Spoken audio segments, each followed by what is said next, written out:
Hello everyone, you are watching reviving India. Hope you are doing well. So आज हम देखने वाले fourth video tutorial on NumPy slicing. So पिछली video में हमने देखा किस तरीके से हम इंडेक्सिंग की हेल्प से एक एक एलिमेंट को एक्सेस कर सकते हैं, but of course her time हम एक एक एलिमेंट को एक्सेस नहीं करेंगे, हमें पास मल्टीपल एलिमेंट को भी एक्सेस करना चाहेंगे एरे में से।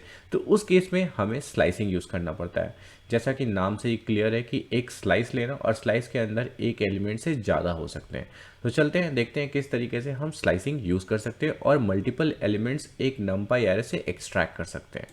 तो यहाँ पर आप देख सकते हैं कि slicing is use to access और select a range of multiple elements. So range of multiple elements का मतलब होता है more than one scalar value, और स्केलर वैल्यू का मतलब एक वैल्यू इन अ एरे। तो यहाँ पर आप सिंटेक्स देख सकते हैं, फैमिलियर है। यहाँ पर स्क्वायर ब्रैकेट यूज़ हो रहा है। स्क्वायर ब्रैकेट का मतलब जिस तरीके से हम इंडेक्सिंग यूज़ करते हैं, जो कि हमने पिछले वीडियो में पढ़ा कि इंडेक्सिंग की हेल्प से हम किसी भी एलिमेंट को एक्सेस करते हैं, तो उस केस में भी स्क्वायर ब्रैकेट हम यूज़ करते हैं। तो यहाँ पर हम स्क्वायर ब्रैकेट के अंदर हमारे पास कुछ पैरामीटर्स हैं, देख सकते हैं, start colon int colon step. तो इसका मतलब है 3 पैरामीटर है और सारे पैरामीटर आपस में सेपरेटेड किससे, कोलन से सेपरेटेड है। मेक श्योर कोलन से सेपरेटेड है। तो इस तरीके से कुछ कुछ हम वैल्यू देंगे, तो इसका मतलब कुछ कुछ हमें मोर देन वन एलिमेंट मिलेगा। तो यहाँ पर मैंने वेयर क्लॉज लिख रखा है कि वेयर क्लॉज में end is mandatory and start and stop is optional. Okay, तो इसका मतलब ये पता चल गया कि स्टार्ट और जो स्टॉप होता है, ठीक है, स्टार्ट और स्टेप, यहाँ पे मैंने थोड़ा सा गलत लिखा हुआ है, यहाँ पे स्टेप होगा, ठीक है। तो स्टार्ट और स्टेप जो होता है बेसिकली ऑप्शनल होता है और इंड जो होता है मैंडेटरी होता है। इसका मतलब ये है कि जब भी हमारा, ऑफ कोर्स जब भी हम किसी को सिलेक्शन करने के लिए देंगे, तो उसे हमें बताना पड़ेगा कि कहाँ तक आपको सिलेक्शन करना है, ठीक है। अगर हमें उसे स्टार्ट नहीं देते तो बाय डिफ़ॉल्ट वो स्टार्ट खुद ले लेगा। अगर हमें उसे स्टेप नहीं देते हैं, स्टेप हम थोड़ा डिटेल में पढ़ेंगे जब हम एग्जांपल्स देखेंगे। स्टेप का मतलब होता है कि कितने एलिमेंट आपको लीव करके या छोड़ के आपको आगे बढ़ना है। तो इसका मतलब अगर स्टेप नहीं देंगे तो इसका मतलब बाय डिफ़ॉल्ट एक ही स्टेप लेगा, मतलब 1 बाय 1 एलिमेंट लेगा, लेकिन हमें स्टॉप मैंडेटरी होता है। तो इसका मतलब है कि स्टॉप आपको देना ही देना होगा। और यहाँ पर हमने एक नोट लिखा हुआ है कि जब भी हम स्टार्ट इंडेक्स करते हैं और स्टॉप इंडेक्स डालते हैं, तो स्टार्ट इंडेक्स बेसिकली वो इंक्लूडेड होता है और हमारा स्टॉप इंडेक्स एक्सक्लूडेड होता है। वो हम फर्दर देखेंगे आने वाले एग्जाम्पल्स में। तो यहाँ पर मैं एक एग्जाम्पल्स लिया है, देख सकते हैं हमने सिर्फ 1 डायमेंशनल डेटा लिया और 1:4 किया है। तो 1:4 का मतलब होता है सिंपली, यानी कि 1 का मतलब हो गया हमारा सेकेंड एलिमेंट और 4 का मतलब हो गया कि 0 1 2 3 4, इसका मतलब 5 तक जाएगा। तो चलते हैं हम अपने पाइचार्ट में, जहाँ पर हम देखते हैं कि हमारी स्लाइसिंग से ये डेटा क्या लेके आता है। तो पाइचार्ट ओपन करेंगे और यहाँ पर हम फिर से राइट क्लिक करेंगे और यहाँ सिमिलरली हम एक नेमिंग कन्वेंशन दे देंगे ताकि आप फ्यूचर में कभी भी रेफर कर सकते हैं। तो नमपाई स्लाइसिंग। सिमिलरली कुछ भी करने से पहले हम यहाँ पे इंपोर्ट करेंगे, that is import NumPy as np, और यहाँ पर ईज़िली हम एक डेटा बना लेंगे। सिमिलरली आप कुछ भी बना सकते हो। हमने एक डेटा ले लिया, उसके बाद हमने np मॉड्यूल को कॉल किया और एरे और ब्रैकेट के अंदर हमने डेटा पास कर दिया।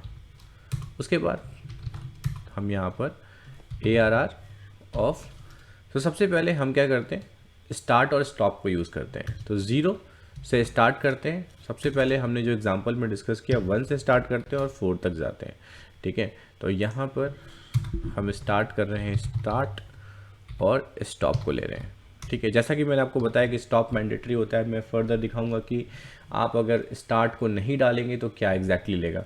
तो यहाँ पर आप देख सकते हैं कि स्टार्ट और स्टॉप को लिया है और स्टेप को हमने लीव कर दिया है, हमने नहीं लिया है। तो इस केस में हमारा वैल्यू यहाँ से स्टार्ट होगा, 2 से स्टार्ट होगा और देखते हैं कहाँ तक जाता है। इसको आप रन करेंगे तो बेसिकली आपको यहाँ पे वैल्यू मिलेगी 2 3 4। सो 2 3 4 का मतलब अगर इंडेक्स स्टार्ट करूँ तो इंडेक्स जो ये काउंट करने वाला है, 1 सेकेंड, तो इंडेक्स जो ये लेने वाला है 1, अगर मैं इंडेक्स की बात करूं 1 2 3 4, ये 4 इंडेक्स चाहिए था इसको, ठीक है। तो इसका मतलब 1 2 3 जो हमारे इंडेक्स हुए वो हमारे इंक्लूडेड हो गए और 4th हमारा एक्सक्लूड हो गया।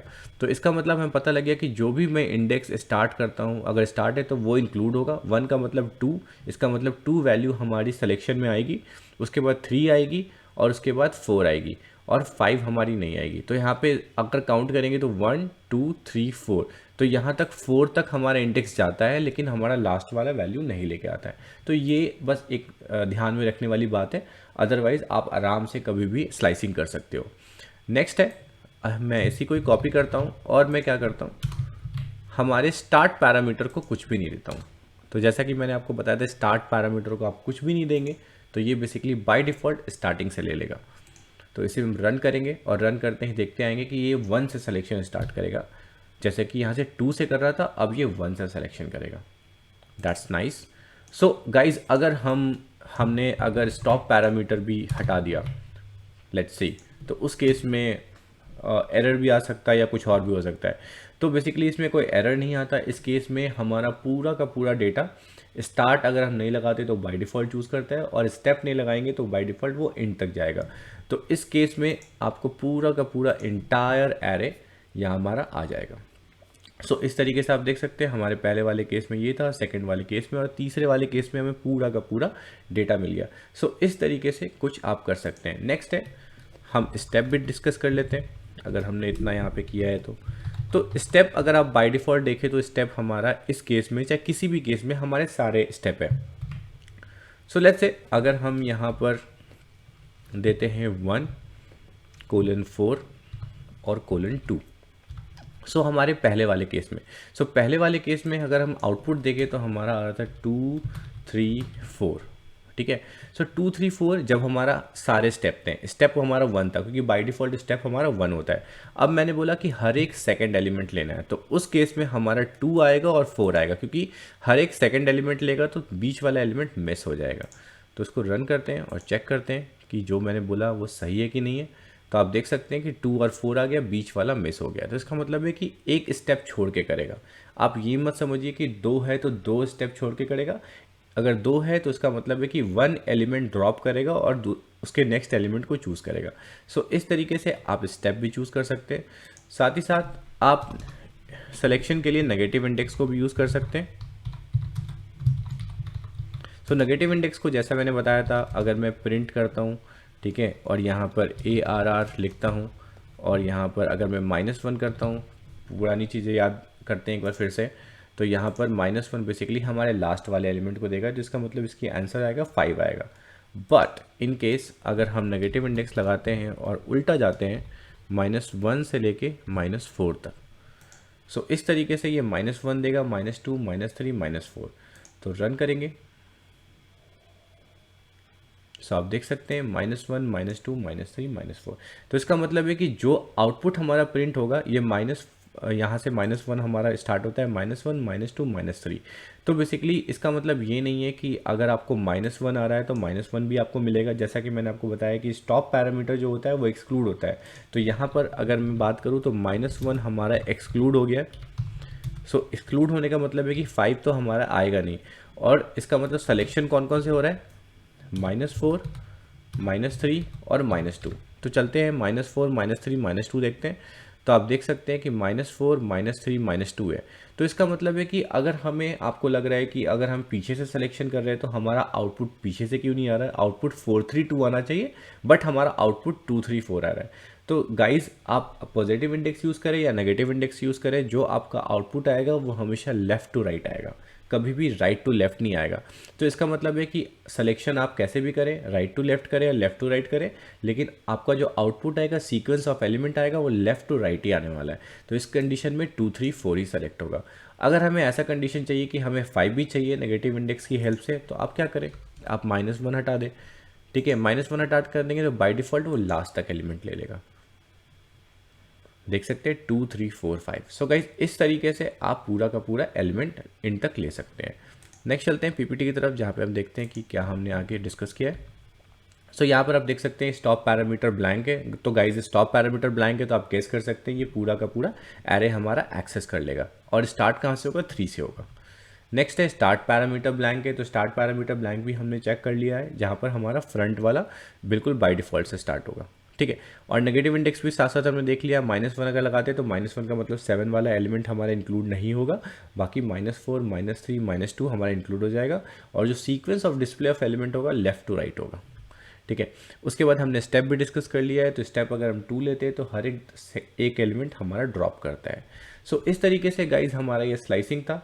आप अगर आपका 1 डायमेंशनल हो, 2 डायमेंशनल, 3 डायमेंशन हो, तो यहाँ पर हम एक और डायमेंशन का डेटा डिस्कस करते हैं कि 2 डायमेंशनल डेटा होगा तो किस तरीके से होगा।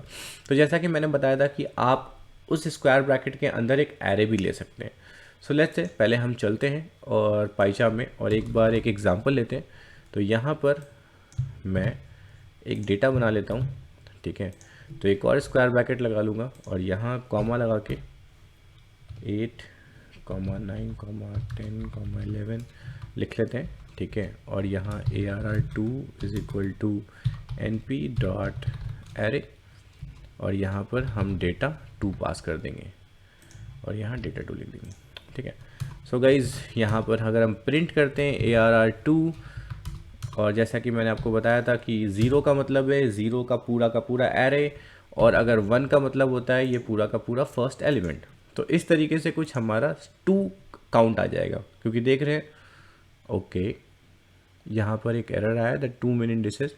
ओके, सो यहाँ पर बेसिकली हम जब भी हम याद रखें कि जब भी आप 2 डायमेंशनल 3 डायमेंशनल डेटा बना रहे हैं तो सेम नंबर ऑफ एलिमेंट आपके हर एक डायमेंशन में होना चाहिए। तो यहाँ पर आप देख सकते हैं कि 3 4 5 एलिमेंट है और यहाँ 4 एलिमेंट है, तो इसलिए हमारा ये प्रॉब्लम आ रहा है क्रिएट करने में। तो इस तरीके से हमारा ये क्रिएट हो चुका है क्योंकि हमने अब इक्वल एलिमेंट पास कर दिया है। तो यहाँ पर आप देख सकते हैं कि 2 आया है। ऑफ कोर्स हमने पिछले वीडियो में देख रखा है कि 2 आएगा, बट अगर मैं चाहता हूँ कि 0 एलिमेंट के अंदर हमें मल्टीपल डेटा चाहिए, 1 से लेके 0 से लेके 3 तक चाहिए। तो 3 का मतलब क्या है, 0 1 2 3, तो यानी कि 3 तो हमारा एक्सक्लूड हो जाएगा, तो यानी कि 1 2 3 आंसर आएगा। तो अगर मैं इसको रन करता हूँ तो ये रन होके 1 2 3 आ जाता है। सो गाइस इस तरीके से, और इसका दूसरा सिंटेक्स है जो कि मैंने आपको बताया था कि अगर आपको कॉमा पास नहीं करना है तो सिंपली आप अलग एक ब्रैकेट ओपन कर लें। तो ब्रैकेट से पता लगता है कि फर्स्ट सिलेक्शन है और फर्स्ट सिलेक्शन के अंदर आप क्या करना चाहते हो। तो सिमिलरली ये भी हमारा सेम आउटपुट देगा, देख सकते हैं ये हमारा सेम आउटपुट दे रहा है। सो गाइस इस तरीके से आप इसमें नेगेटिव इंडेक्स भी यूज़ कर सकते हैं और पॉजिटिव इंडेक्स भी यूज़ कर सकते हैं। सो इस तरीके से हमारा कुछ स्लाइसिंग था। तो बेसिकली हमारे कोड हमारे गिटहब पे अवेलेबल है, आप वहाँ से डाउनलोड कर सकते हैं और प्रैक्टिस कर सकते हैं। अगर आपको कोई भी डाउट होता है हमारे कमेंट सेक्शन में कमेंट करें। Please like and share the video and subscribe our channel reviving India. Thank you.